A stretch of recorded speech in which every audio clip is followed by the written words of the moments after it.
ကျွန်တော်ရဲ့ channel ကနေပြန်လဲကြိုဆိုပါရဗျ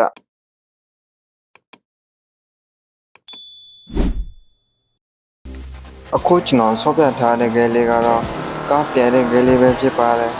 ဒီ game ကတော့လမ်းမျိုးစုံပြန်ရမယ်ဗျာအရာကြီးတော့တူမရှိဘူးပေးထားတဲ့ message ဖြစ်ပြီးလည်းပဲတင်ရမယ်ဗျာlevel မြင့်လာတာနဲ့ကားကောင်းကောင်းတွေကိုပိုင်ဆိုင်ရမှာပါဗျာ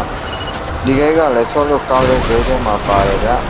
ဒီ game တောင်းလေးကိုကျွန်တော်ရဲ့ Telegram channel မှာတက်ပေးထားပါတယ်ဗျ